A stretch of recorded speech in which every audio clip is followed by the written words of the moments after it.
r/Nosleep. Posted by u/Zacharias Frost. Our new house is great, our new neighbor is not. Part 1.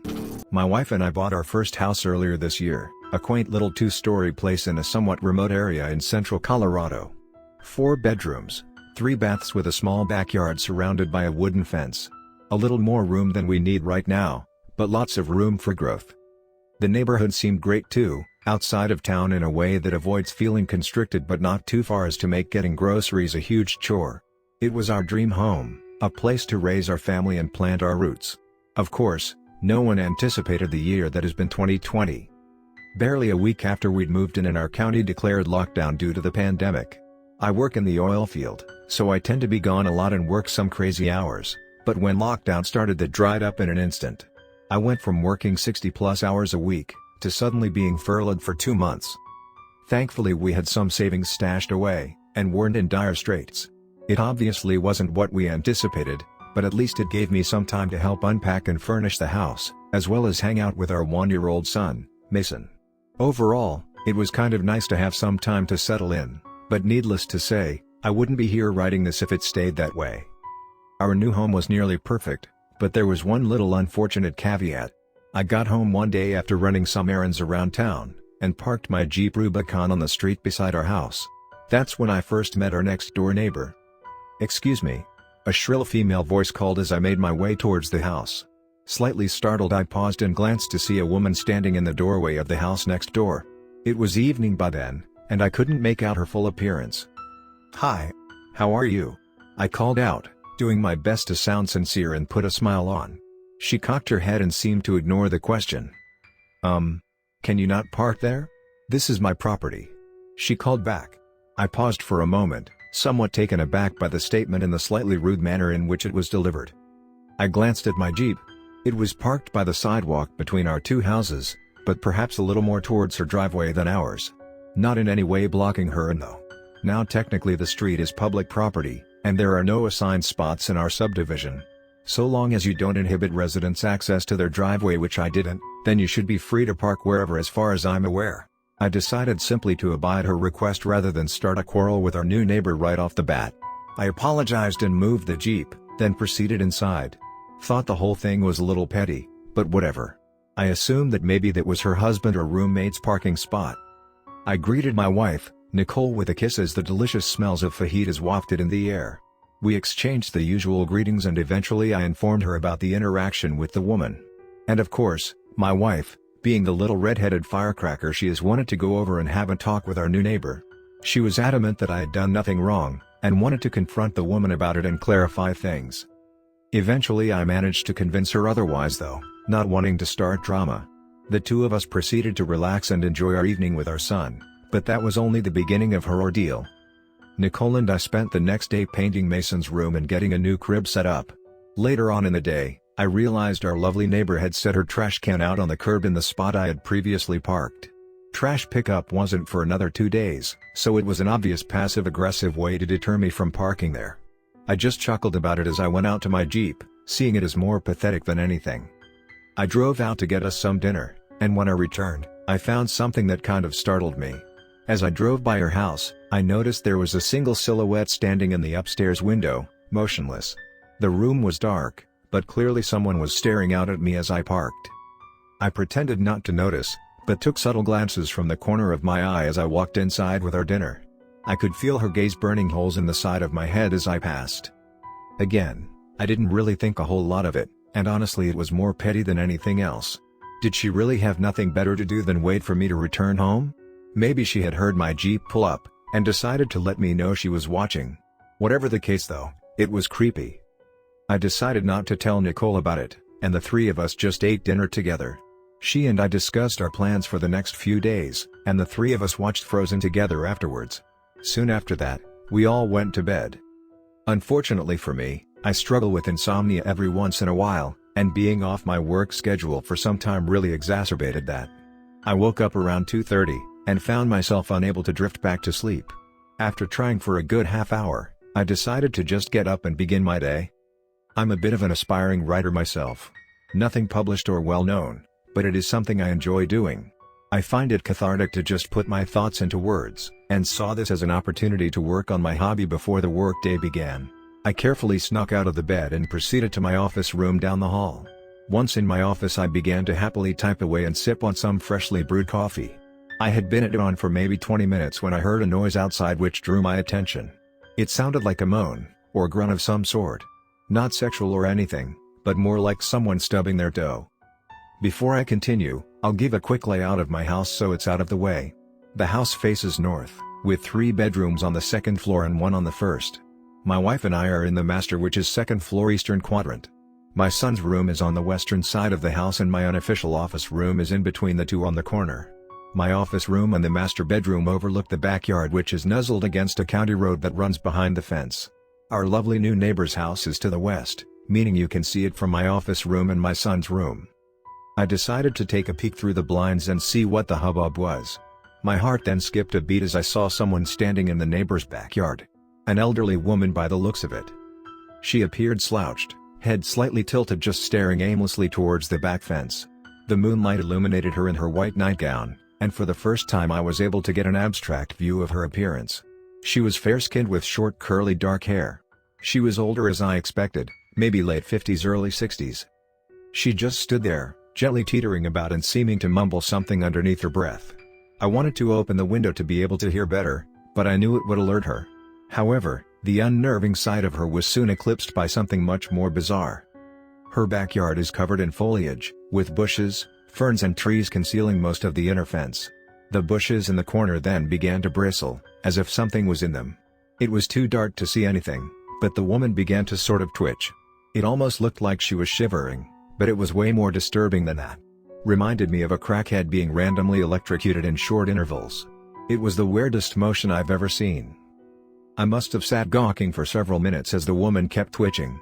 The bushes shifted every once in a while, but I couldn't see what was causing it. Suddenly the woman craned her neck and her head snapped directly towards me with a speed that would make a cobra jealous. I felt the gaze of hollow, spiteful eyes fall upon me in that split second. The sudden jarring glare caught me so off guard that I literally fell out of my chair, flinging my coffee all over the floor and myself. My mind was racing, and body burning from the hot coffee. I couldn't explain what had just happened. I stayed there out of her sight, regulating my heightened breaths as I debated upon what to do. Before I could decide whether or not to look again, I heard a sliding glass door open from her house. Cautiously I approached the window again and peeked through the blinds. She was gone, and the bushes were still. I felt my pace begin to level out, but a troubling question arose in my mind. How the hell did she know I was watching? The event was definitely unnerving, but ultimately, I ended up chalking it up to her being mentally ill. Sure, it was weird for someone to stand motionless in the middle of the night, but I assumed she suffered from something like dementia. As for the bushes, I assumed it was just the wind or her dog rustling them. That wasn't really a great explanation, but I didn't have a better one. I didn't want to jump to conclusions, but something about that event was truly frightening in a way I just can't explain. Unfortunately, this instance was only the beginning. My wife and I have lived here about 10 months now, and I have had several more disconcerting interactions with that same neighbor. I now know that there is something seriously wrong with her. I don't really know what to do with this information, so I figured I'd post it here. Maybe somebody out there will be able to help us figure out what is going on. I know I haven't got into a whole lot of detail yet, but I've got a lot more to divulge about all this. I'm about to head out of town for work this week, so I'll update again when I can. Our new house is great, our new neighbor is not. Part 2. Hey guys, it's me again. I wanted to thank you guys for your interest in my post and all the comments you have left. It means a lot to know that someone out there is interested in what's going on. Feel free to ask any questions you may have, and I'll do my best to answer them. Anyways, picking up from where we left off, I looked down into the neighbor's backyard and found her gone. My heart breathed a sigh of relief in that moment, and I decided to step away from the computer and get ready for the day, feeling a little paranoid about what I'd just seen. I performed the usual routine, shower, shave and more coffee. Nicole woke up a little while later, and joined me at the table for coffee. She and I plan to continue painting that day, as well as just do some work around the house. I decided it would be best to not tell her about the previous night's experience, seeing as how I didn't want to worry her. I thought the whole event strange, but more than likely this woman just suffered from some sort of debilitating mental illness of some kind. Nicole's grandpa suffered from dementia before he passed and would often do similar actions like stare into the sky and leave the house randomly in the night. It's sad to see someone's mind go down that path, and it's very hard on their loved ones. The fact that this woman, as far as I can tell, lives alone began to worry me somewhat though. If she did suffer from a disease like that, then I can't imagine how she could properly care for herself. The more worrying aspect though was the bushes. No matter how many times I tried rationalizing it to myself, there was something about it. The feeling of overwhelming dread that filled me as I stared at them that night was something that was impossible to ignore. I tried convincing myself it was just her and her dog or something, but that explanation wasn't enough. Several days later, I took a run to the dump to get rid of some of the boxes when I received a frantic phone call from Nicole. I answered and found her completely incensed. Her mouth ran a million miles a minute about the stupid neighbor lady being very rude to her. It took me several minutes to calm her down and have her coherently explain to me what had happened. She told me that she had just returned from the grocery store with Mason, when our favorite new neighbor came out to greet her. Apparently, this woman began to immediately hurl insults at my wife, seemingly unprovoked. She called Nicole a whore and accused her of peddling drugs. Nicole had stood there speechless for a moment, before yelling back at the woman and going inside in a rage. By that point I was pissed too. Mental illness or not, that's no excuse to just scream profanity at your neighbor who had done nothing wrong. I talked with Nicole for a while, and she had seemed to calm down a bit. I told her I'd talk to the woman when I got home about the whole thing and see if we couldn't resolve it before the situation escalated. I returned home an hour or two later, finding the trash can again on the road so I couldn't park between our houses. Now growing slightly annoyed by the woman's continued pettiness, I parked elsewhere. Once inside my house, I again got the rundown of the events from Nicole, who was still quite angry about it. She said that literally all she had done was park the car on the driveway, get Mason out of his car seat and begin to unload the groceries. That was when the woman had emerged and began her verbal onslaught. I wondered if there wasn't more to the story than that.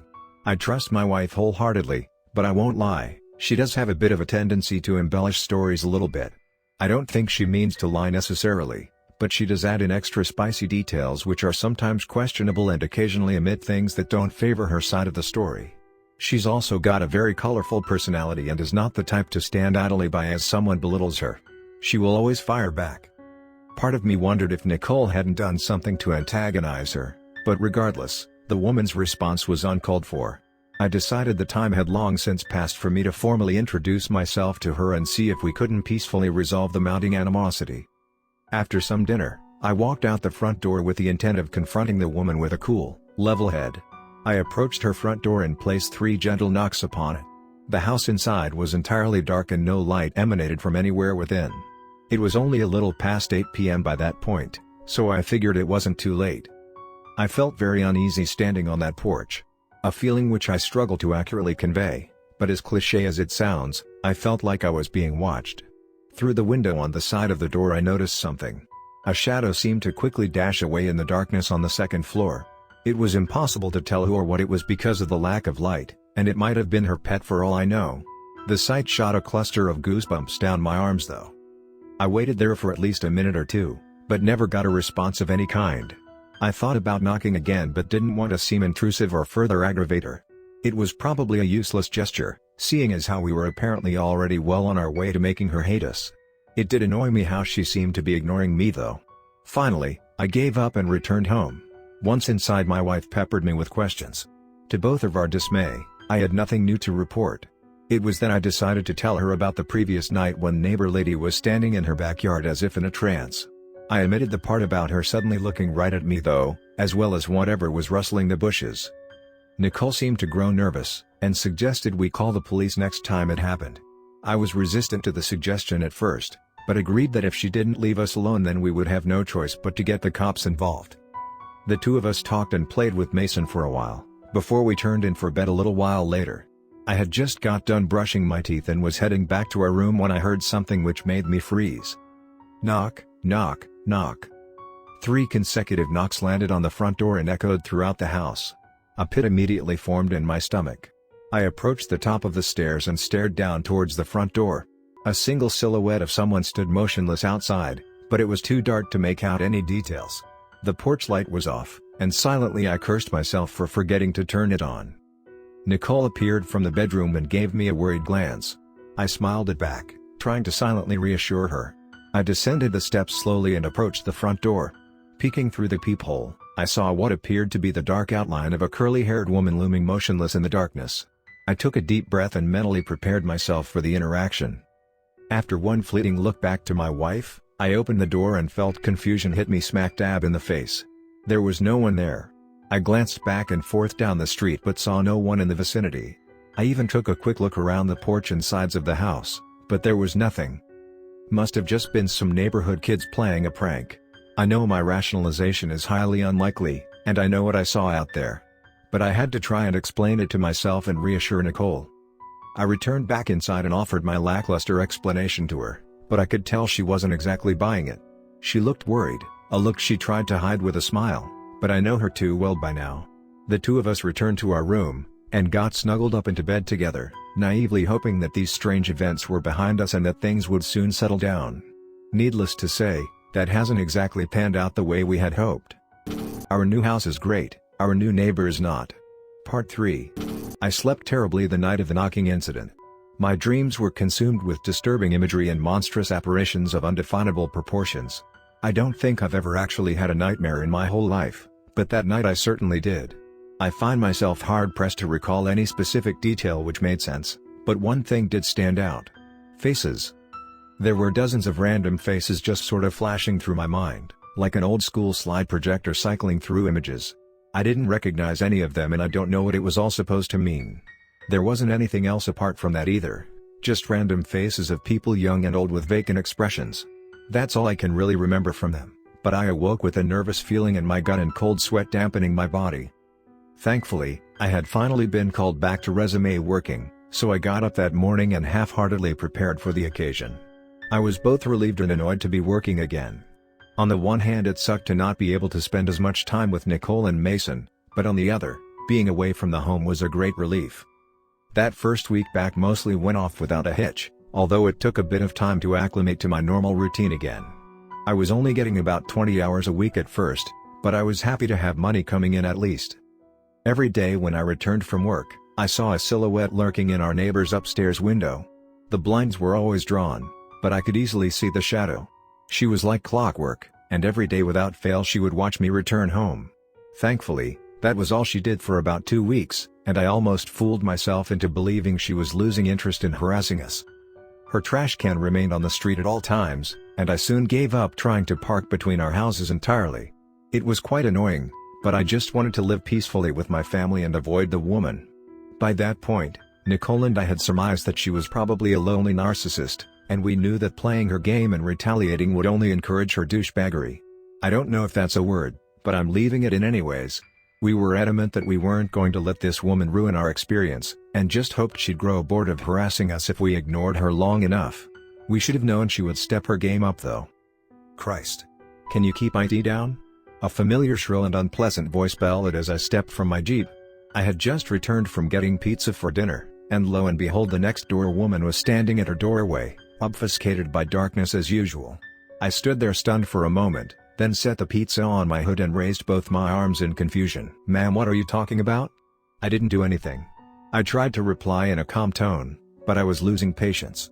A loud huff signaled her evident disgust. "You're a drug house over there. I know you are. What are you just renting that house? You're a loser. What is it, Heroin Friday today?"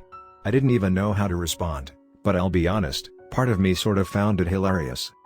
It was like this elderly woman was trying to bully me, someone almost literally twice her size and 3 times her weight. Plus, the comment of Heroin Friday really made me chuckle. Like what, do dealers normally offer half-off heroin on Fridays or something? I don't get it. Part of me wanted to shout back, but I knew it wouldn't help the situation. Before I could respond though, Nicole emerged from inside the house with eyes like a jackal. "Bitch. Leave us alone. We haven't done anything to you," Nicole yelled, stepping out onto the porch. The woman immediately diverted her attention and vitriol back towards Nicole. "Your husband is a loser. And you're a stupid harlot." Nicole was absolutely seething by that point, and I could tell she was about half a second away from sprinting over and tackling the woman. Quickly I approached her as she continued to yell back. "Fuck you. Leave us alone, you freak." I had to basically carry Nicole back inside as the woman continued to bombard us with hateful comments. On the way inside though, I noticed a troubling detail out of the corner of my eye. As I said, the neighbor woman was shrouded in darkness outside her front door, but in the upstairs window of her house, that shadowy silhouette remained. It took me a while to calm Nicole down, and by that point I knew she had reached her breaking point. I don't blame her, but I was just worried about the other neighbors hating us for the loud commotions we had contributed to. All we wanted was to live in peace, but it was rapidly becoming clear that the neighbor lady was hell-bent on making that impossible. We had to do something.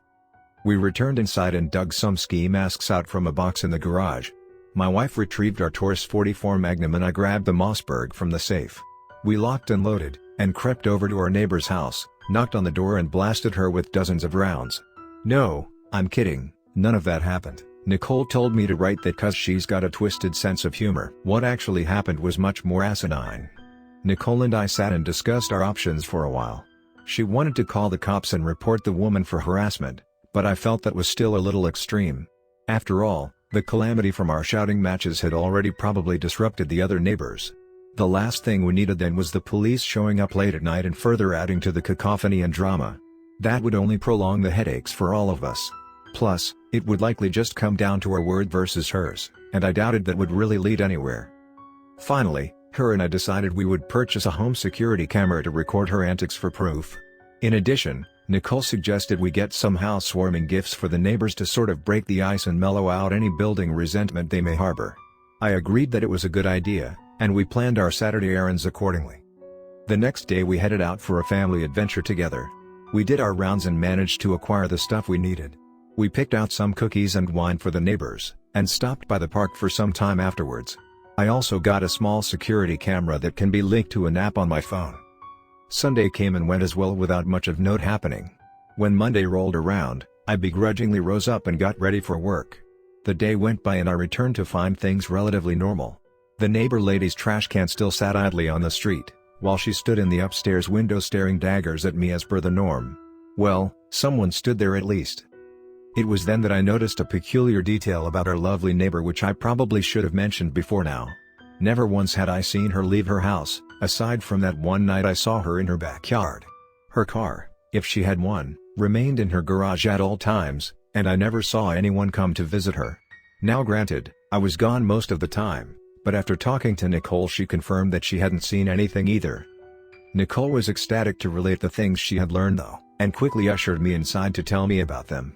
She had gone out during the day, and met with several of the neighbors to give them the cookies and wine. This of course excluded Karen Bitchington, which was the nickname Nicole had given to our lovely next-door neighbor. She told me she had met a young man in a wheelchair across the street by the name of Jason. Jason was once a competitive motocross racer, until a gruesome accident had left him paralyzed from the waist down.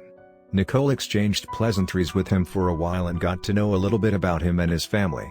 She said he seemed very nice, and was genuinely thankful for the gifts.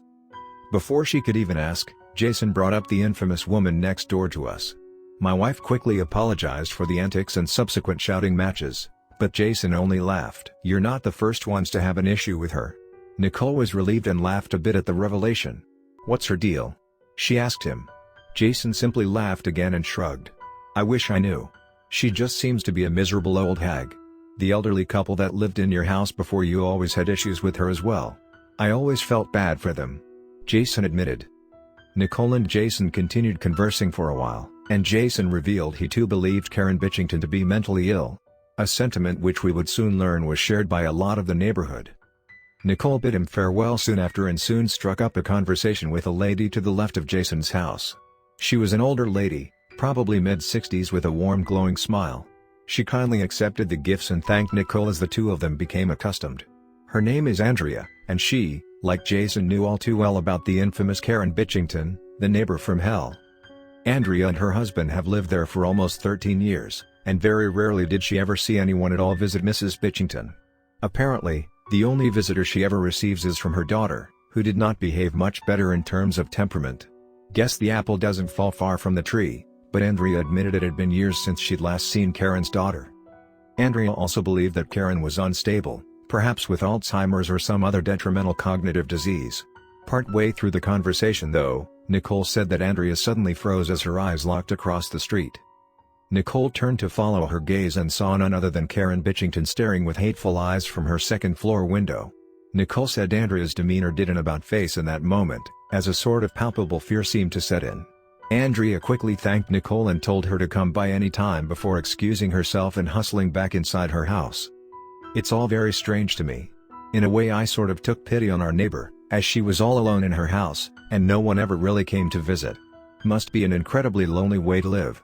Of course, she's not exactly doing herself any favors by screaming and harassing the neighborhood, so it's understandable why she was all alone. But still, if she was mentally unwell, should she not be in a care home of some sort? Nicole and I agreed that we would do our best to not aggravate or provoke her into rage, and just try to live our lives happily despite her. Should have known things would not be so easy, however. A few days later, I left early in the morning to go fishing with one of my buddies.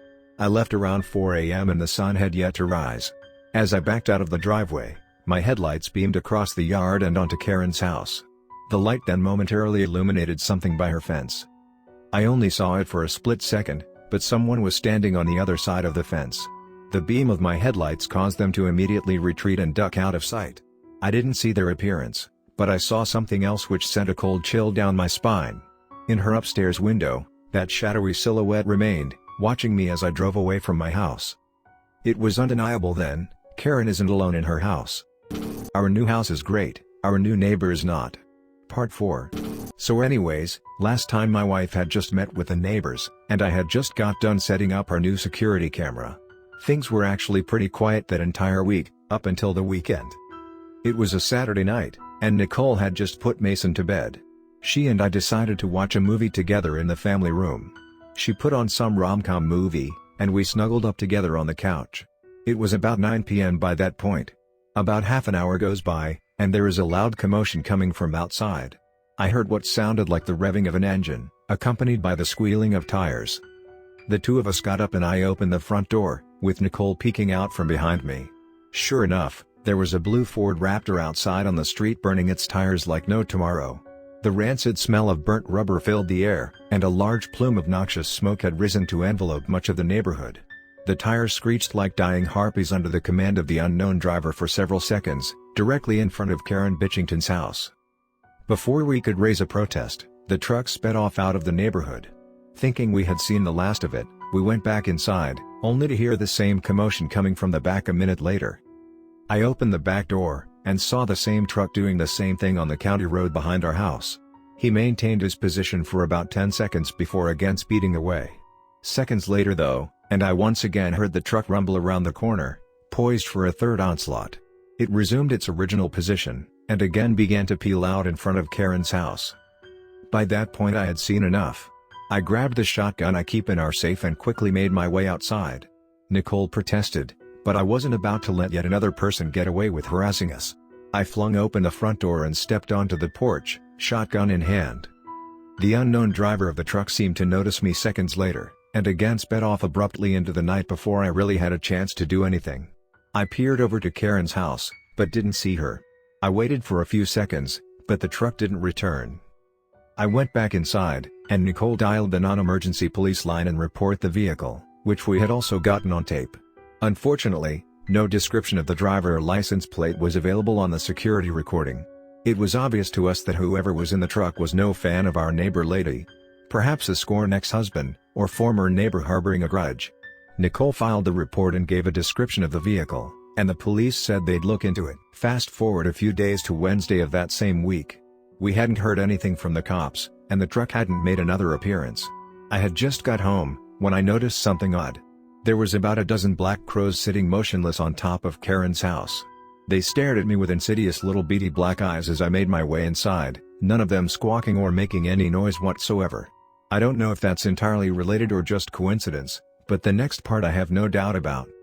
It was that same night, and again my insomnia had awoken me at the wee hours of the morning.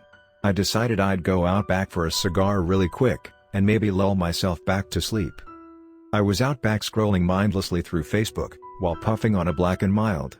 I must have been out there no more than 10 minutes, when I heard a noise which drew my attention.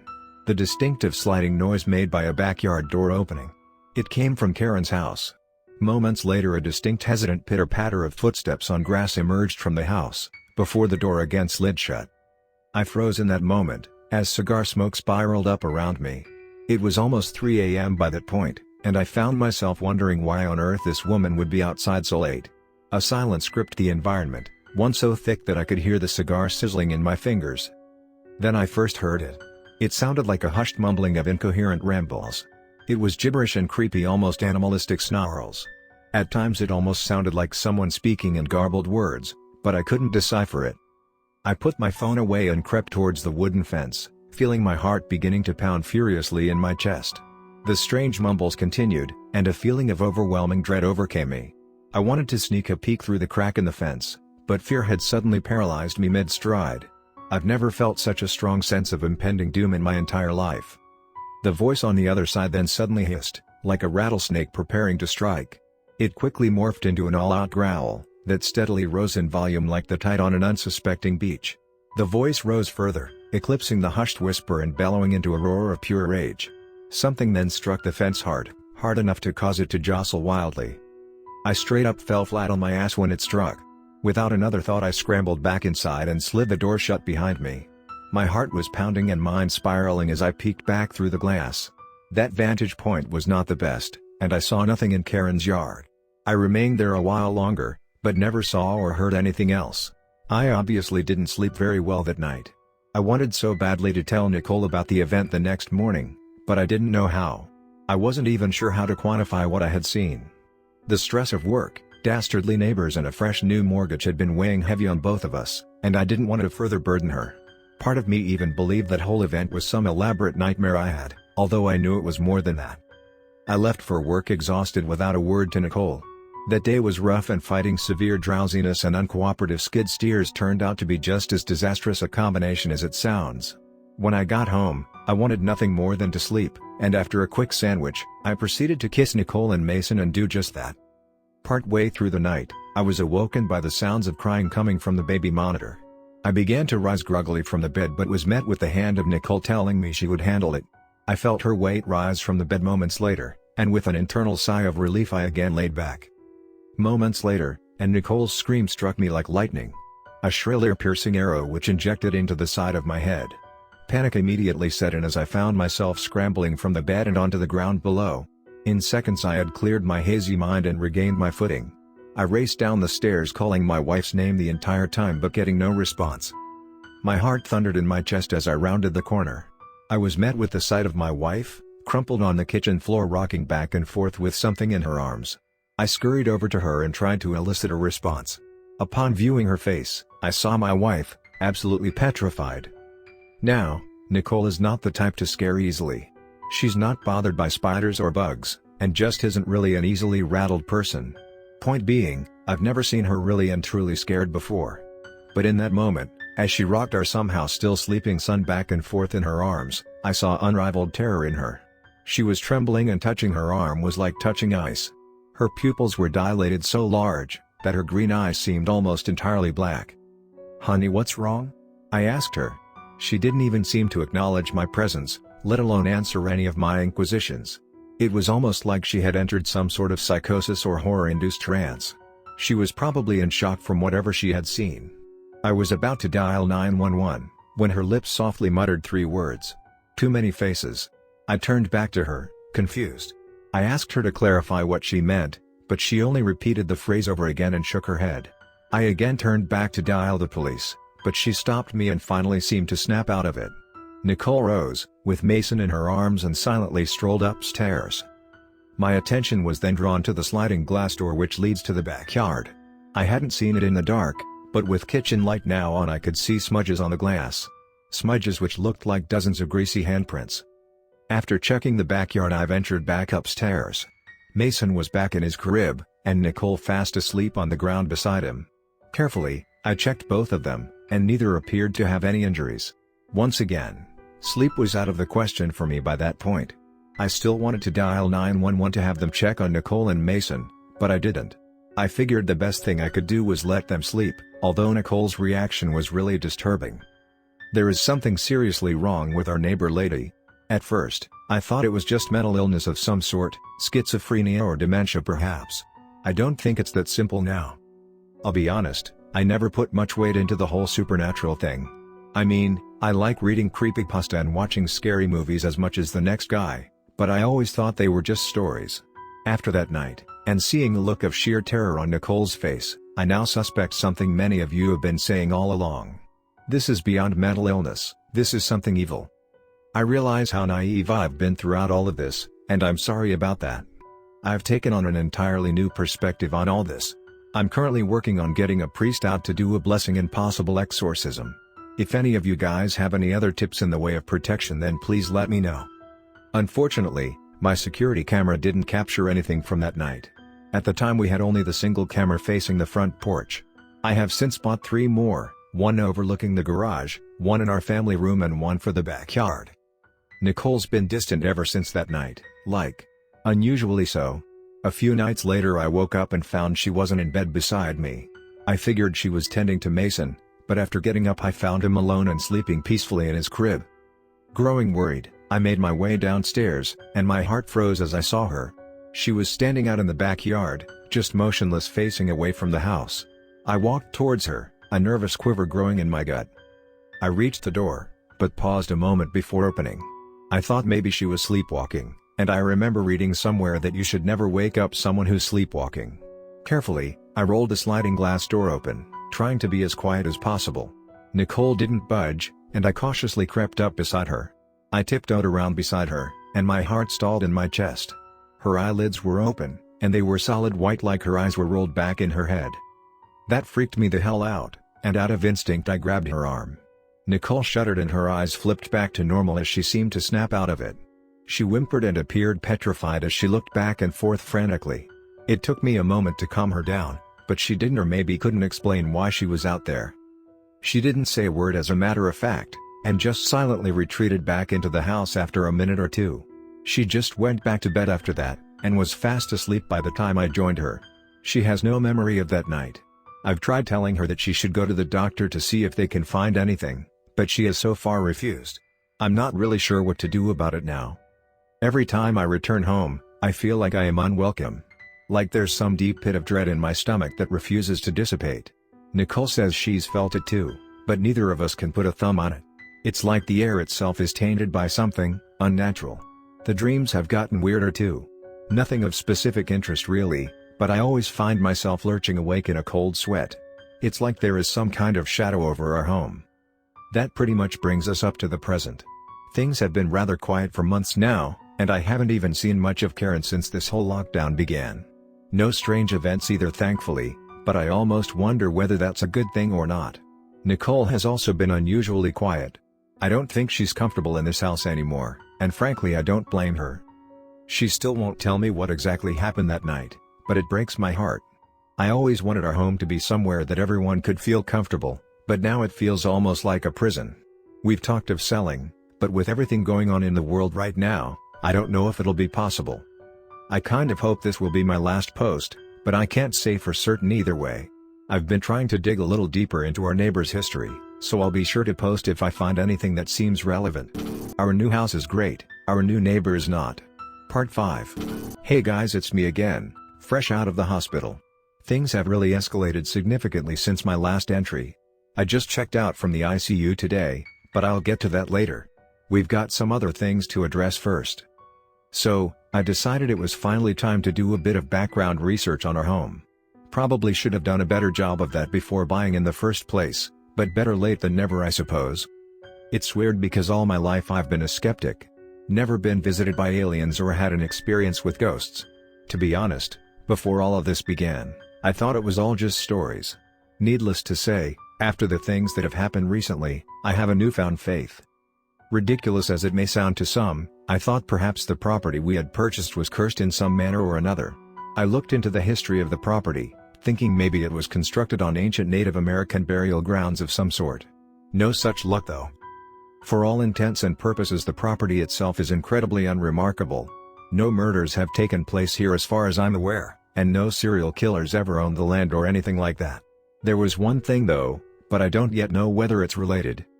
As it turns out, there is a string of disappearances in our area, stretching back the last couple decades. I found at least a half dozen cases spread out over the years.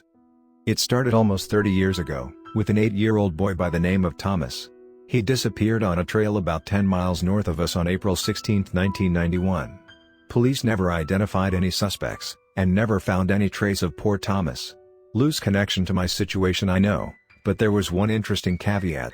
The mother of the boy reported seeing things outside of their home up to and after her son's disappearance.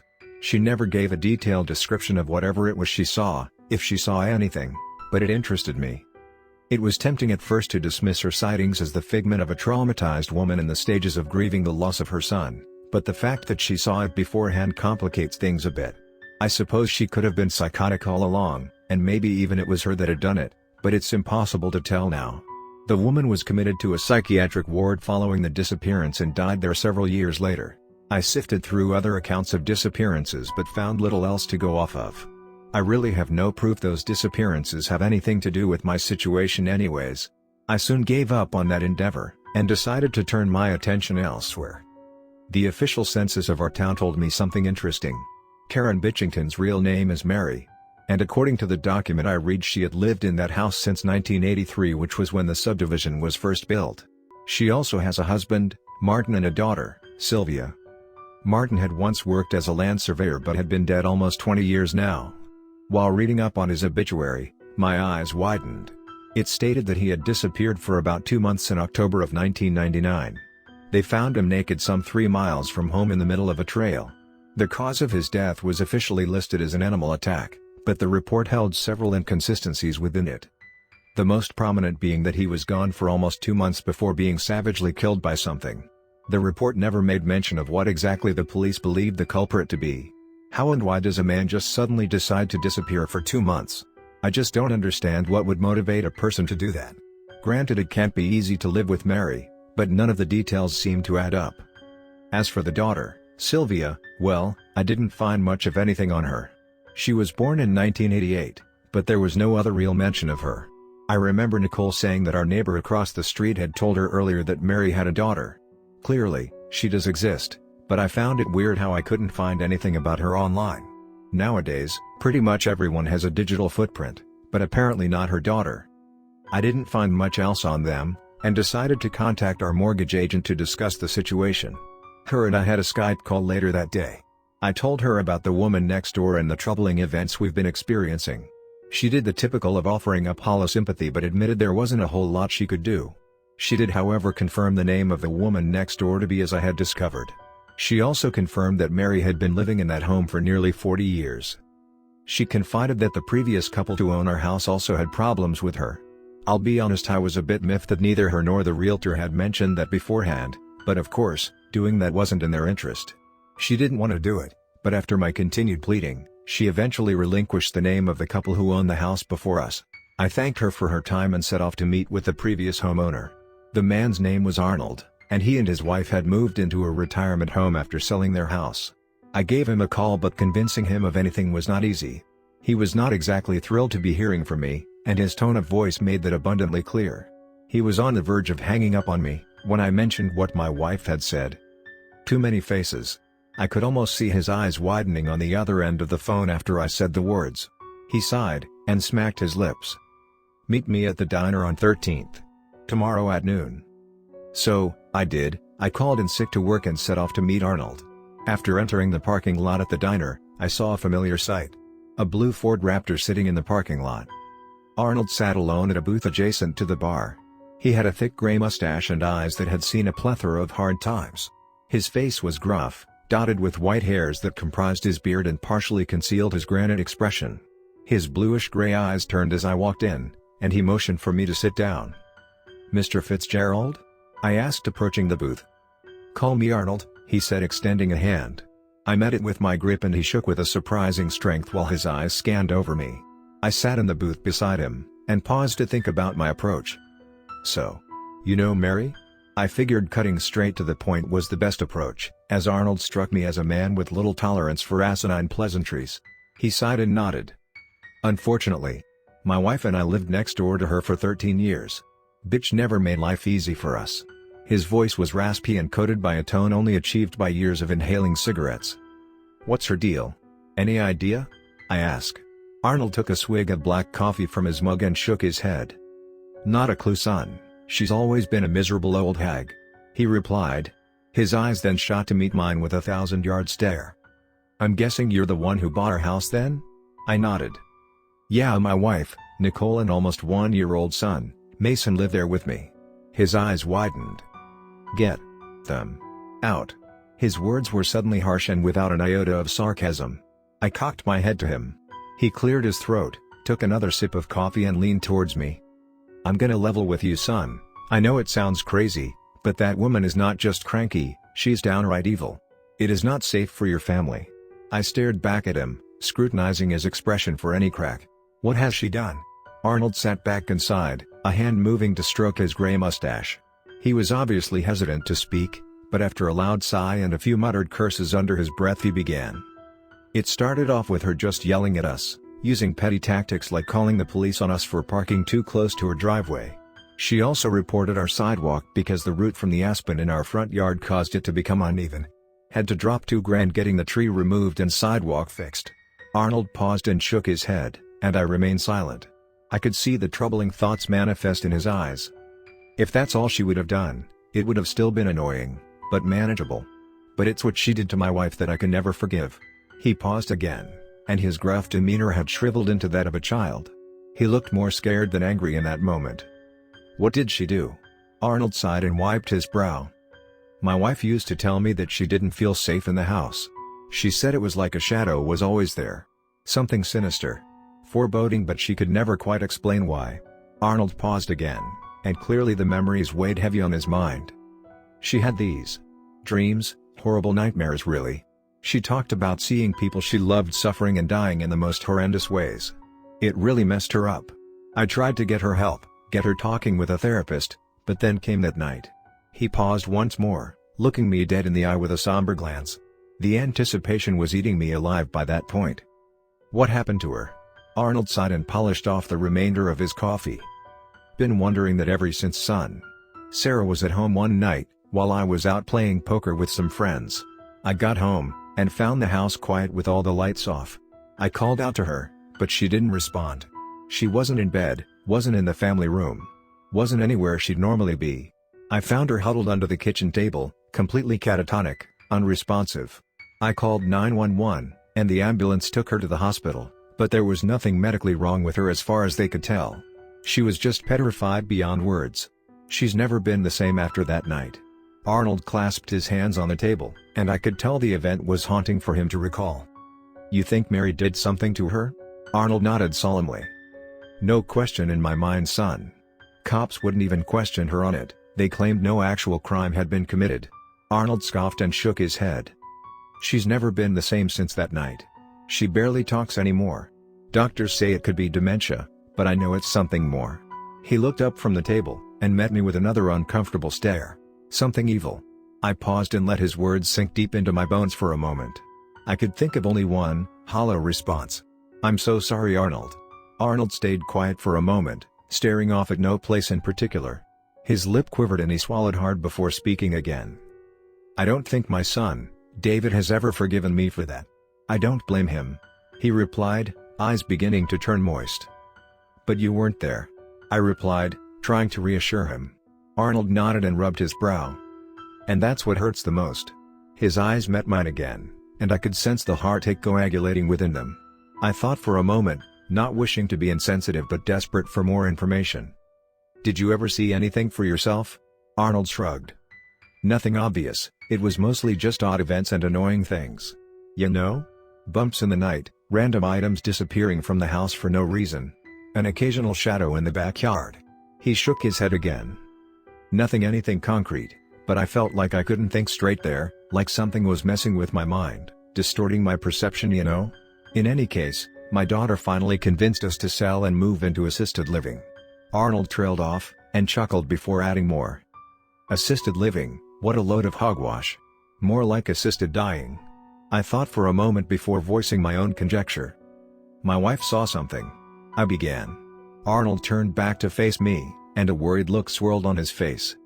"Too many faces?" He guessed before I could say it, and I nodded. I elaborated a bit more on what happened that night, but I won't retread that ground here. Arnold seemed genuinely intrigued by my account but said little. He stared down at the table and the waitress arrived to refill his mug. "Can I ask you something?" Arnold grasped the mug as the waitress walked off. "You mentioned this is something evil. Do you mean something paranormal?" I felt my own tongue quiver under that word. Arnold thought a moment and then scoffed audibly. I didn't for the longest time. Always thought that ghost mumbo-jumbo was just crazy people seeing what they wanted to see. But after I saw firsthand what happened to my wife, I just don't have a better explanation. I tried to examine Arnold's gaze to see if there was any crack or sense of insanity, but I saw nothing of the sort. Just a man who'd seen too much, and found too few answers. The two of us sat in silence for a moment. Arnold then sighed and broke the stalemate, pulling a $10 bill from his pocket and setting it on the table. "I gotta get going now, but I wish you the best of luck, son. I hope you can figure out whatever this is, but, in the meantime, get your family out of there." He patted my shoulder and began to walk away. I called out for one last question as he sauntered away. "That was you the other night, wasn't it?" I asked, turning. He glanced back over his shoulder. "The burnouts," I clarified. He stared back at me, and his lips cracked into the slightest of SMRGS. "I wouldn't know anything about that." He gave a nod and turned to leave. I got up and left soon after, mind spiraling from the new information. I always shared in the sentiment of skepticism myself. Never been a firm believer in the supernatural or any of that. Well, I wasn't fully convinced at least, but after my meeting with Arnold, I had a lot to reckon with. It was just too much to accept, too overwhelming. I ended up just going to the park alone and pondering Arnold's words for hours. It was clear that his experience had rattled him, and from the sounds of it, his wife even more so. It was really disturbing, but it also didn't make a whole lot of sense. If Mary/Karen was some supernatural entity, then how was she living there? I'm doubtful that a ghost would keep up on the mortgage. Maybe she was some kind of channeler, or a cult witch who had paranormal entities doing her bidding. Frankly, she didn't seem competent enough for that, but maybe I've been reading her all wrong from the beginning. She definitely seemed to be the wrathful type, and decided for the safety of my family I would listen to Arnold's warning. I got home a little while later, and sat down with Nicole to have a serious conversation. She knew I'd gone to meet with Arnold, and I told her what he had told me. The color drained from her cheeks as I relayed what he had said. She didn't know exactly what to make of it either, but wasn't keen on running away. She was behaving pretty oddly given the circumstance, striking me as almost apathetic. Finally, I managed to convince her, as I was determined to not be the dumb protagonist from a horror movie who doesn't heed the warning of an elderly man. We packed some of our things, and planned to stay at Nicole's parents' house until we could get the situation under control. We had dinner and were preparing to leave soon after. The three of us were upstairs collecting our belongings. I was about to go back down the stairs, when I saw something that made me freeze instantly. The front door was wide open. Before I even had the chance to turn around, I heard footsteps behind me. Something then struck me, causing me to tumble forward down the stairs. My head slammed hard onto the bottom of the stairs, and the carpet did little to soften the impact. My vision grew blurry and my head was throbbing. At the top of the stairs, I saw Nicole staring down at me before I fell unconscious. Next thing I know, I'm waking up in the hospital, head all bandaged up and aching, and muscles feeling like jelly. Nicole was at my side and seemed greatly relieved when I woke up. She had tears in her eyes as she gently hugged me, but I didn't hug her back. The doctor came in a few minutes later, and told me I had a bad concussion but was otherwise okay. He told me to just take things easy, and rest for a few days. They gave me a prescription for some pain meds and sent me on my way after running a few tests to make sure there wasn't any brain damage. I'm back home now, still not sure what I'm supposed to do. I haven't confronted Nicole yet, but I plan on it as soon as I post this. I don't want to believe she was the one who pushed me, but I can't ignore what I saw. She was the only one standing there. Our new house is great, our new neighbor is not. Part 6. Nicole didn't take kindly to my accusation. I don't blame her, but the way she looked at me when I muttered the question was heartbreaking. I could tell she felt like I had just stabbed her in the back, and I guess she's not wrong. She denied pushing me. From her perspective, she said she was in our bedroom when she heard a series of loud thuds. That's when she ran out and saw me sprawled at the bottom of the stairs. I of course, only ever saw her standing there at the top of the stairs. We had a big fight, and she ended up storming out with Mason. I didn't try to stop her. Obviously, she was quite upset, and I don't blame her. I had basically just accused her of trying to murder me, but there was something troubling me ever more than that thought. She reacted so defensively, It really made me wonder if she was hiding something. I know my wife, and she's usually quite explosive when accused of something she didn't do. She didn't react that way. She was calm, collected and quiet. Tears drifted down her cheeks and she looked at me like I was a stranger to her. She barely said anything, just collected her and Mason's things and left. I've never once gotten the feeling that Nicole is resentful of me, let alone willing to physically hurt me. In a cruel twist of irony, I think I ended up hurting her by accusing her. I had a bit off change of heart then, and I realized something. This thing, whatever it is that is happening, is not something I can run from. It's been terrorizing my family for the better part of a year, and I'm done letting it ruin my life. My finances are tied to this house, and I'm not leaving it without a fight. I've spent the last few days trying to learn all I can about Mary. The security cameras all around the house have been angled towards her, but as of now, I've seen nothing on them. It's like she knows she's being watched, and how to avoid the feed. I've taken a sabbatical from work until I can figure out what's going on. The strange occurrences seem to have ramped up quite significantly since Nicole left. I had communicated with a Catholic priest for a few days, and he had agreed to come out to perform a blessing on the house. A few worrying things happened before he arrived though. 2 days after Nicole left, I was at my kitchen table researching on my laptop and drinking coffee. Of course, coffee did what coffee does best, and after half a cup I got up to use the restroom. I was walking towards it, when I caught a glimpse of the spare bedroom on the ground floor. My heart fell to the lowest depths of my stomach. We never really used the spare bedroom, at least we haven't yet. Not a whole lot of visitors during the pandemic, as you can imagine. The room is always kept clean, and the bed made. It was no different that day, but the bed sheets were disrupted in a way that revealed something horrible. There was someone lying underneath them. I was frozen in my tracks, and almost literally shit my pants at the sight of it, coupled with the coffee ravaging my bowels. The only thing I could think to do was something that probably would have made no difference anyways. I guess my primal, survival instincts took hold and caused me to sprint upstairs and grab the shotgun out of my safe. I slid 2 shells into the chamber, and returned downstairs with quivering hands. I trained the gun on the lump underneath the covers. "Who's there? Show yourself," I commanded, but got no response. Time seemed to stand still then, and I mulled over my options in my mind. I think it was more instinct than coherent thought that made me push the barrel of my gun into the bedsheet. As soon as it touched, the lump deflated like a punctured balloon. The bedsheets fell flat, and the human silhouette under the covers was gone. That event was deeply concerning, and let's be honest, my shotgun probably wouldn't do jack shit against a ghost or demon. Up to this point, all the strange incidents had happened at night, but that one was in broad daylight. It made me realize that whatever I was up against, it was stepping up its game. I returned to my computer, keeping a spare eye on that bedroom and emailing the priest again, basically begging him to come out and meet with me. I again checked the security cameras, but of course, they showed nothing. I'm really starting to think that investment may have been a massive waste of money. I finally heard back from the priest several hours later, and he informed me that he would be able to meet me the next day.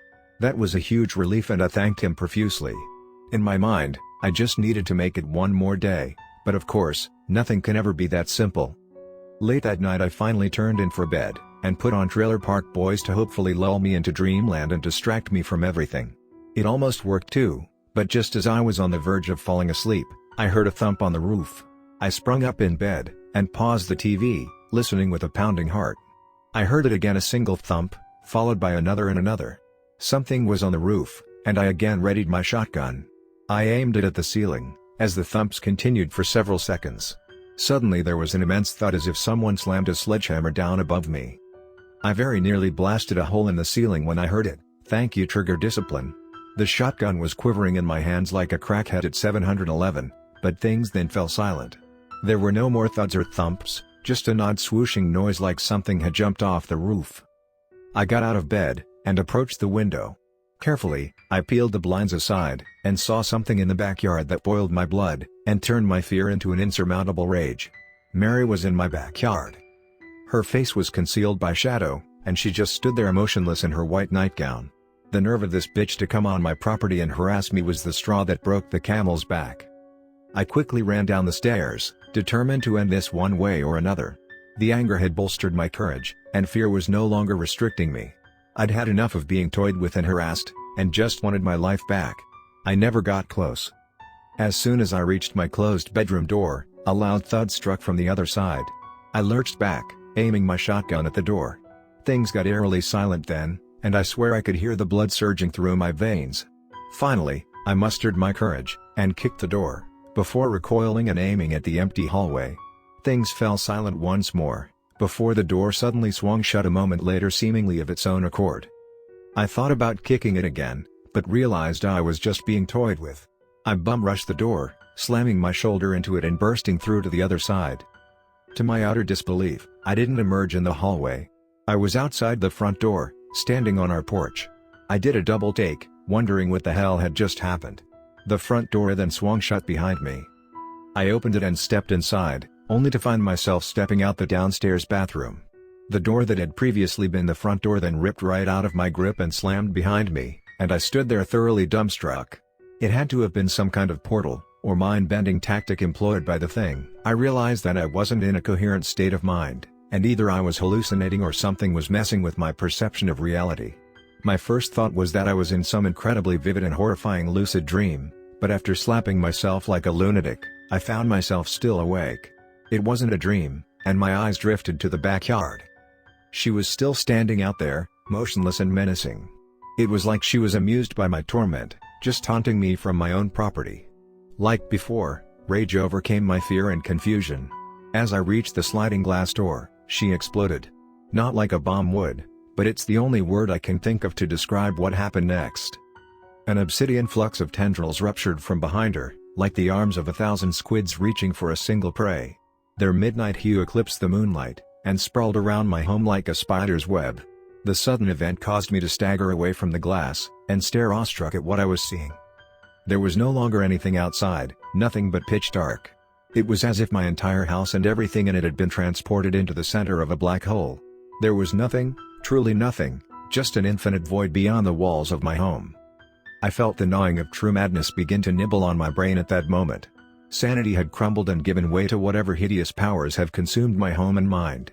I heard knocks on the walls, and laughter from the void.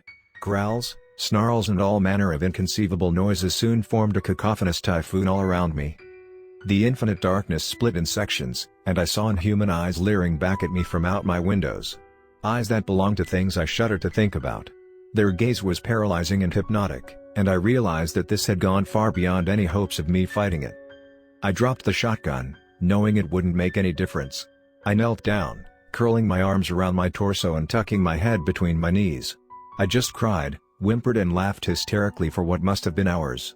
I thought that was the end, the last fleeing remnants of what remained of my sanity, but despite how horrific it was only a morsel. Death would have been a mercy compared to that minuscule inkling of replete madness I tasted that day, but it was not to be. At some point I heard a knock, but it wasn't like the others. It was rhythmic and repetitive, and its tone was different. I finally managed to lift my head, and to my sheer relief, everything was back to normal. It was a sunny morning, with birds chirping happily outside and cars zooming by on the road behind me. Someone called my name in a voice I didn't recognize. Still nervous, and on wobbly legs I stood up and approached the source of the knocking. It was the front door as it turned out, and on the other side I saw a man standing there. A middle-aged man with olive skin wearing a black turtleneck and medical mask. I reached the door and opened it, staring at the man on the other side. His face crinkled as though he were smiling behind his mask. "Hi Zach?" he asked, and I slowly nodded. "Yes, can I help you?" The man's head tilted on his shoulders, as if somewhat taken aback by my words. Yes, I believe you emailed me? My name is Reverend Alejandro Valdez, you can call me Alex." He appeared to lift his hand but then paused. "I guess we're not really supposed to shake hands anymore, but it's nice to meet you." Suddenly my memory came back to me, and I remembered. "Oh yes, Reverend, thank you so much for coming out. Please, come in." I turned and beckoned him inside. He nodded, and glanced around the room before stepping inside. He then removed his coat, curiously glancing around the room as I shut the door. "Sorry about making you wait, sir. I overslept a bit, I think. Can I get you some coffee or tea?" He met my gaze, and I did my best to appear as though I hadn't been through the most stressful night of my life. "Coffee would be great, thank you." I ushered him to the kitchen and put on a fresh pot as the two of us got to talking. Over the next hour or so, I told him everything. Every worrying event and strange occurrence that I have written about in these last few posts, as much as I could remember from beginning to end. He listened with the patience and understanding of a saint, sipping his coffee as I poured my heart out to him. He seemed genuinely sympathetic, especially after I told him what I had seen the night before. He gave me a curious glance then, and I could tell he was analyzing me as a person.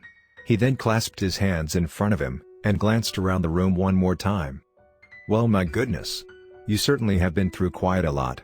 I sat across from him at the table, and remained silent as he gathered his thoughts. "So Zach, I don't know if you're familiar with much of this, but typically the way this works is we perform a routine blessing, hang some protection wards around your home and go from there. That's usually enough to expel any wandering spirits." He paused and met my eyes. "But not always." I asked him if he thought what I had described sounded like some kind of demonic entity, and he shrugged. "It's possible, but to be honest, that type of occurrence is incredibly rare." He then stood up, and I followed suit. "I'd like to take a look around the house if that's okay?" I of course agreed, and spent the next hour or so giving him the full walkthrough. He told me a bit more about himself during that time as well. He said he'd been in the ministry business for nearly 30 years, and during that time, had only ever seen 2 instances of confirmed demonic activity. He told me both were eventually resolved, but couldn't tell me exactly how they were resolved. He said he was a scout for the Catholic Church, and not a full-fledged exorcist. Apparently, the guys who do that have to be vetted heavily before being officially anointed the title, and that process typically involves decades of unscathed servitude. Alex claimed that he had a certain sensitivity for spirits, which is why he was selected for his current role. He went into every room in the house, and took a look around.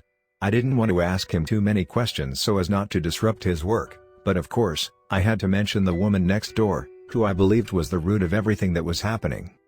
Unfortunately, he gave me the response I anticipated, that he couldn't investigate her house without her consent, and obviously I and anyone who has been following this knows that's never going to happen.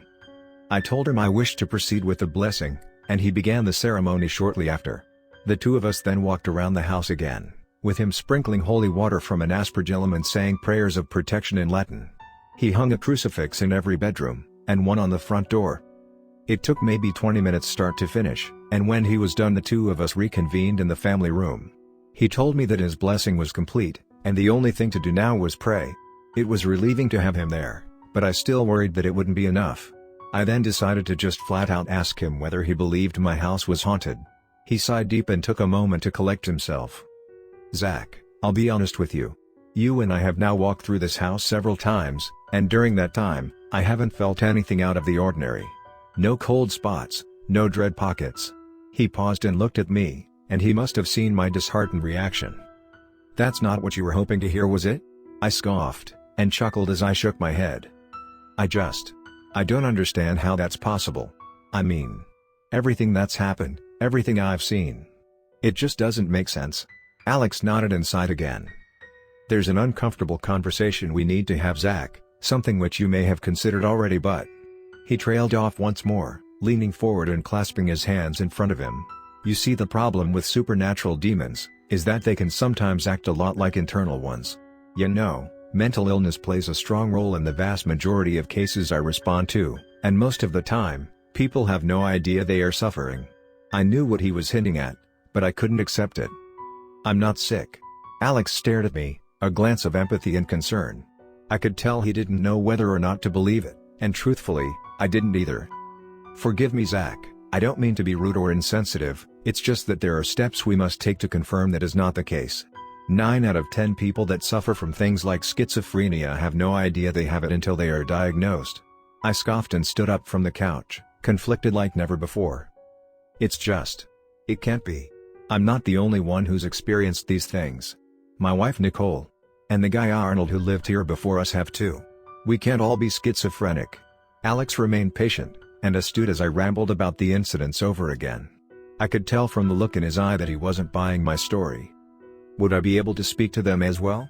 I nodded right away, but then thought about it. Nicole was still quite angry with me, and I didn't even know whether our relationship could still be salvaged after what I accused her of. I guess I could have tried to get a hold of Arnold again, but last time we talked he seemed like he didn't want anything to do with any of this. Alex left soon after, reassuring me that things would get better, and that he would be in town for a while to make sure things didn't get worse. He also strongly suggested for me to go to the doctor and make sure I wasn't in fact suffering from some sort of mental illness. Currently, I'm waiting on an appointment later this week, but I don't think I'll have the time to wait. I found something much worse than anything I've seen so far. I know that's a sizable claim considering everything that's happened, but it's the truth. Not long after Alex left, I realized I hadn't bothered showing him my security cameras. I doubted they would have been much use anyways, but I was wrong.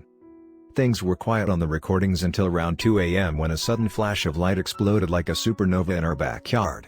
I don't know how I hadn't noticed it in person, but it faded in an instant, and in its wake, Mary stood alone in our backyard. She just stood there for a moment, as motionless as a statue. All of a sudden the video began to become corrupted. The screen fizzled like something was interfering with it, and a moment later it faded to black. I checked the feeds from the other cameras, and found they had all suffered the same fate at the exact same time. My last idea was to search the backyard, and although I didn't expect to find anything, I did. Right where Mary was standing in the video, I found a SpongeBob SquarePants doll. A doll that belongs to my son. I know what's going on now, and quite frankly I'm annoyed it took me this long to figure it out. The signs were here all along, the electrical blackouts, the blinding light, Nicole's trance, the fact that Reverend wasn't able to find any supernatural activity is because there is none. It's not ghosts or demons, it's aliens. It all makes sense now. The aliens contacted Nicole and corrupted her. That's why she tried to kill me, to prevent me from telling everyone the truth, but she failed, and they failed. They're after my son Mason, they aim to turn him into one of them. Mary is a damn alien, and she's been abducting people for God knows how long. That's why no one ever found her husband or daughter. There's only one thing left to do now. Since I have no way of facing the aliens directly, I have to face Mary. One-on-one, to end this once and for all. This may be my last post, but I'm done cowering in fear from this bitch next door. It's time to end this. Our new house is great, our new neighbor is not. Final. So if you read Zach's last post, you were probably worried about the way he left things off. I knew he planned to do something drastic, but I never expected this.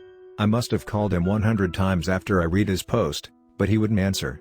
I left Mason with my parents, and drove back to the house, but I was too late. By the time I got there, I was greeted by a cavalcade of police lights and sirens beaming through the neighborhood. My heart sunk as I saw them, and 2 cops stopped me before I could even get near our house. Mary's front door had been broken down, and dozens of people were surrounding the property. The 2 cops that stopped me bombarded me with questions, and I told them I lived in the house next door. I explained that Zach and I were on a bit of a break, and they eyed me suspiciously. They asked me when the last time I saw him was, and I admitted it had been at least a week. I asked them what the hell had happened, but they were reluctant to divulge anything. I kept asking where Zach was, and what had happened, and finally one of them answered, but it only made me feel worse. We don't know, that's what we're here to find out. I argued with them for a while, but they refused to relent. They suggested I accompany them down to the police station, and I decided I really had no other option. A few of their cohorts had begun stringing up a police line, meaning that whatever had happened had made it an active crime scene. I feared the worst, and prayed that Zach hadn't done anything extreme. I had to wait in that stupid police station for hours before somebody finally came in and told me what had happened. 2 older officers stepped into the room, both of them wearing expressions etched of the finest douchebaggery. They introduced themselves, but I don't remember their names because I didn't really care. One of them then explained that they had received a call for gunshots. The responding officers said that by the time they arrived, Mary's front door was blasted open. The cops drew their weapons, radioed for backup and entered the home. There were signs of a struggle with several pieces of damaged furniture within, but no sign of anyone being there. The 2 officers didn't venture inside until their backup arrived. Once they did, they found the home in a most perplexing state. They searched the main floor and upstairs, but found nothing aside from the damage just inside the front door. They even remarked that the house looked as though it hadn't been lived in for years, and there was dust coating all the furniture, and cobwebs in the ceilings. Other than that, nothing was really out of the ordinary. That's when they entered the basement, and everything got a lot worse. The first thing they noticed was the overwhelming scent of gas, and soon after found 3 empty cans. Clearly someone had tried to destroy the house, probably Zach. There was a corpse found down there too, but not the one I imagined, or at least not in the state I imagined. It was heavily atrophied, basically mummified in a way that even the coroners didn't seem able to explain. After removing and analyzing it, they determined it was a female likely between the ages of 50 and 60. I of course thought it was Mary, but apparently their DNA tests came back inconclusive. One thing was certain though, she had been dead for a very long time. That wasn't even the weirdest part about it though. The rest of the basement was littered with dried plants, like straw and weeds and whatever else. The only thing of note in there was a lone hatch on the floor. There was a rug strewn aside it, and they theorized that it was used to cover it up and someone once again, probably Zach, had torn it away. They opened the hatch, and everyone's jaws hit the floor. There was a hole underneath, an immense hole that seemed to have no end. One of them dropped a glow stick down it, and they watched it fall for hundreds of feet before just disappearing into darkness without a sound. I had to sit back and ponder what they had just told me after that. Of course, Zach and I knew there was something weird going on with Mary/Karen, but I never expected this. I had been so enamored with everything they were telling me, that the most important question had almost slipped my mind. Where is Zach? They didn't know. In the following days they scoured Mary's and our house top to bottom, but they found no trace of him. He's just gone without a trace, like Mary's husband and daughter. They won't let me go back inside my own home, and it's really starting to piss me off. I'm now in the process of lawyering up, because frankly this shit has gone far beyond acceptable. The frickin' FBI is out here now, and they won't tell me what they're doing. I basically had a mental breakdown at the police station the other day, and they had to escort me out. I just want to know what happened to Zach. I know he insinuated that I had pushed him down the stairs, but I swear on everything I am that I did not do it. I love him with all my heart, and I just want him back. As some of you guys have mentioned, I don't think he was in the right state of mind when he wrote his last post. That guy he met with, Arnold, said he couldn't think straight when he lived in the house, and it's got me wondering whether Zach had suffered something similar, like some kind of psychosis. I wish more than anything I could have told him more, and I feel so guilty for all of this. I should have just begged him to leave, screw the finances and screw that bitch next door. I wish we would have just left, but obviously, it's too late for that now. There's one thing that's really perplexed me about all of this. So if Mary was dead all along, then how the hell did no one find out? I mean, she obviously didn't get a lot of visitors because she's a miserable hag, but it's not like ghosts or demons can pay the mortgage, right? As it turns out, my episodic tantrum at the police station seemed to pay off. Apparently one of the officers at the precinct had taken pity on me, and texted me a day later. We agreed to meet at a local diner, and he had some very interesting things to say. He asked I don't give his name, so I'll just call him Jim. He said he'd been working as a police investigator for nearly 20 years, and he doesn't think he's ever seen a case quite like ours. He doesn't know what to make of it, but he revealed some things I didn't know. Jim explained that the case had diverged into what was basically two separate cases, one investigating the corpse in the basement, and one trying to figure out what happened to Zach. The FBI had also begun looking into the hole underneath the hatch. The police seemed equally as puzzled by the whole ghost mortgage thing, and after contacting the bank, they managed to find the name on the title. It wasn't Mary. The mortgage was paid in full almost 10 years ago, and is under the ownership of a man whose name Jim wouldn't reveal to me. He did confirm that it wasn't Mary's husband nor anyone apparently related to her though. He said they managed to ascertain the guy's main address, and dispatched 2 officers to go and investigate.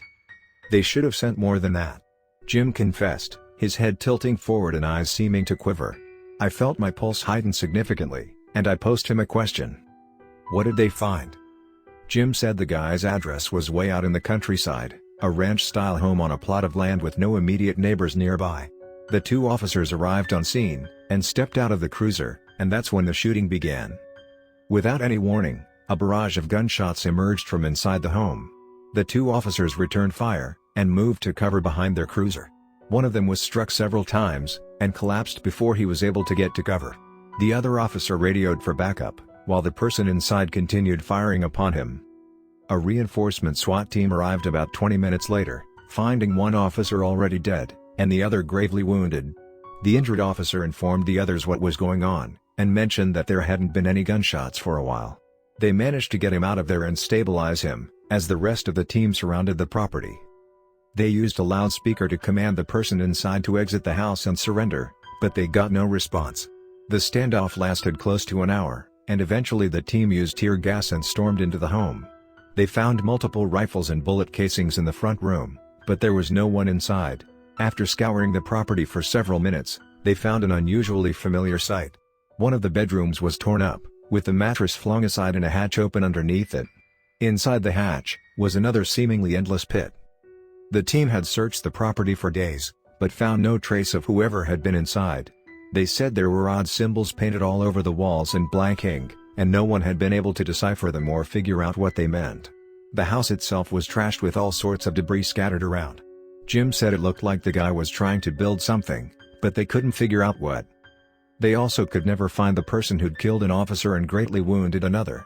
They could only assume that whoever had fired on them had leapt into the pit to avoid being captured. Jim said last he heard they were planning to lower a camera down into the pit, but said the situation was quickly escalating above his clearance level. FBI's basically taken over the case now. Whatever is going on here, it's clearly above my pay grade. I've never met Jim before this interaction, but I couldn't help but feel he seemed very nervous the whole time. He kept glancing over his shoulder and fidgeting with his hands as we talked. Obviously, he wasn't really supposed to be telling me details of the case, but somehow it seemed like something more than that. You don't know what the hell's going on, do you? I finally decided to call him on it, and got mostly the response I anticipated. Jim sighed and took a sip of coffee before proceeding. I read your husband's posts. A couple times actually. They were quite interesting. Also quite disturbing. He paused, as if trying to figure out how to ask the question on his mind. He mentioned you saw something. I had a feeling that's where he was going, and I realize now, that Zach never detailed what happened to me that night. It makes sense because I never found the words to properly tell him, and I don't think I've ever regretted anything more. Maybe if I had told him, then we could have just left because clearly, we were in way over our heads. That night I heard Mason crying in his crib, so I went out to try and get him back to sleep. He was really being fussy, so I eventually picked him up and walked around the house to try and soothe him. Eventually he snuggled into my shoulder and calmed down as he sucked on his binky. I was down in the kitchen by that point, and breathed a sigh of relief to turn and walk back upstairs. That's when I saw something standing in the backyard, right outside the door. I froze up, like completely paralyzed with terror. I've never felt such strong fear in my entire life. It was just a silhouette outside, a humanoid shadow, but I couldn't see the features. It just loomed there for a moment, silent and menacing before slowly moving towards the glass. Its shape somehow shifted as it moved, appearing less human and more monstrous. A face pressed up against the glass, the face of Mary brandishing a maniacal grin. Then another face of a man bearing a similar smirk, and then a young girl, then another man. I was struck by a headache, as if what I was seeing hurt just to look at, or maybe it was just the immense fear. More faces popped up, and the room seemed to grow fuzzy. I screamed. I've never screamed so loud in all my life, but it was all I could even think to do. I slumped down against the cupboard, cradling Mason tight and shaking wildly. That thing faded away, and somehow Mason remained fast asleep. Zach came rushing down a moment later, and bombarded me with questions as he embraced me. I had no idea how to explain what I saw, and could think of only one thing to tell him. Too many faces. Jim slumped back in the booth, his eyes wide and lips parted. Clearly, he didn't quite know what to make of my experience, and honestly, I don't either. He just looked at me as if he were trying to judge the essence of my soul, and he was horrified by what he saw. What do you think it is? I didn't have a good answer for him, and I'm afraid I don't have one for anyone reading this either. Best I can figure is that this thing is some kind of face-stealing entity. I think it was pretending to be Mary for all these years, and was in cahoots with whoever the guy was that the police found. After all of this, I've also come to a troubling realization about it. I don't think it likes being talked about. As far as I know, Zach was the first person to really post anything about this activity on a public forum. Reading back through his posts now, and it's clear that things escalated significantly from post to post. The couple that lived here before us did so for years with minimal problems other than an annoying neighbor. I think this thing may have been angered by Zach writing about it. This will be the last post on Mary and the strange events surrounding her, because if I'm right, then continuing to do this will only make it worse. I know it's still out there, because last night as I was finishing this up, I found something in the backyard. Something that I thought was lost forever. It was Mason's stuffed SpongeBob toy. I realize that's like the least creepy thing to find without any context, and it's almost still hilarious. But if you followed along, then you and I both know it was a warning. Mason and I are leaving and Jim said he can get us into witness protection. Zach. If you're still out there, please know I love you, and I hope to see you again.